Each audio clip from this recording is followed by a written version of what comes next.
Camera पण नमस्ते शेतकरी मित्रांनो, आपण या ठिकाणं रूट डेव्हलपमेंटसाठी आणि नेमॅटोड कंट्रोलसाठी हे काम केलं होतं. त्याचे रिझल्ट हे आपल्याला 30 दिवसामध्ये मिळालेले आहेत. 15 दिवसापूर्वीचा एक व्हिडिओ आहे आपला आणि आजचा हा व्हिडिओ. याच्यामध्ये ऑर्गॅनिकमध्ये हे कंटेन आपण वापरल्यानंतरनं एवढी ग्रोथ आणि व्हाईट रूट अशी ही बागेमध्ये डेव्हलपमेंट होते. तर त्याचा उद्देश एकच आहे की बाबा तुमची बागेची मुळी जर ॲक्टिवेट असेल तर तिची डेव्हलपमेंट चांगली राहते आणि वाढ पण तुम्हाला अशा पद्धतीनं जो बुंदा म्हणतो 14 महिन्याचं झाड आहे ॲक्च्युली हे प्लॅन्टेशन. तर हे अशा पद्धतीनं ही डेव्हलपमेंट आहे झाडांची सगळ्यात महत्त्वाचं. आणि ही पुन्हा एकदा रूट दाखवतो. आणि दोन्ही ॲक्च्युली मी हा व्हिडिओ यासाठी बनवतो आहे की जमिनीमध्ये तुमच्याकडे शेतकरी मित्र म्हणजे गांडूळ किंवा ज्याला आपण केचवे म्हणतो तो आणि व्हाईट रूट जर डेव्हलपमेंट असेल तर तुमचा पीक उत्पन्नामधील 50% खर्च कमी होतो. याच्यासाठीचा हा व्हिडिओ असणार आहे.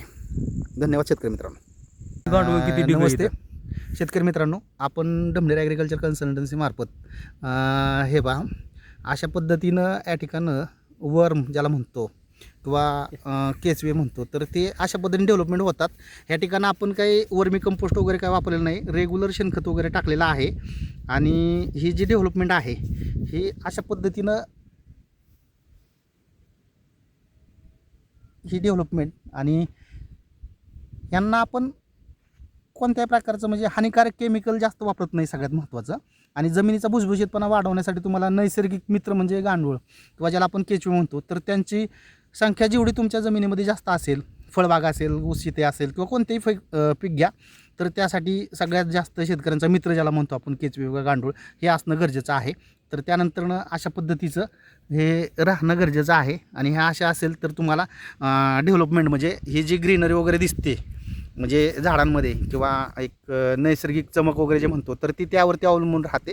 ॲक्च्युली त्याचा फायदा एक होतो आपल्याला सगळ्यात महत्त्वाचं की जी वनस्पती असते ती ऑक्सिजन ही मुळांद्वारे घेते. तर ती घेण्यासाठी जमिनीत इरिगेशन होण्यासाठी यांची मदत चांगली होते. आणि त्याचा परिणाम म्हणजे आपल्याला चांगल्या पद्धतीनं माती ही अशी भुसभुशीत राहण्यासाठी मदत मिळते.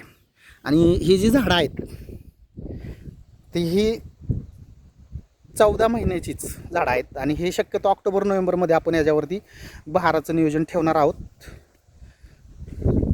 कारण हे दाखवण्याचा उद्देश एकच की बाबा तुमच्याकडे जेवढा तुमचा बेड व्यवस्थित बांधलेला असेल, जेवढं तुमच्याकडे नैसर्गिक मित्र कीटक आणि गांडूळ जेवढी जमिनीमध्ये जास्त असतील तेवढी जमीन तुमची हेल्दी आहे हे लक्षात घ्यावं यासाठीचा हा व्हिडिओ बनवलेला आहे.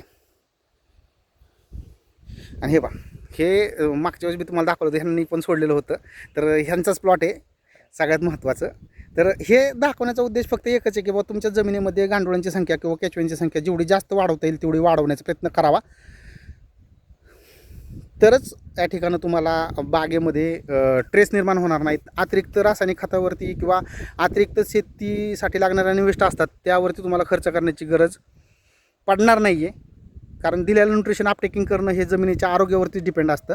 आणि त्यासाठीच या ठिकाणी आपण हे ज्या दाखवलेली परिस्थिती आहे बागेची ही अशा पद्धतीने फ्रेश झाडं जी आहेत सगळ्यात महत्त्वाचं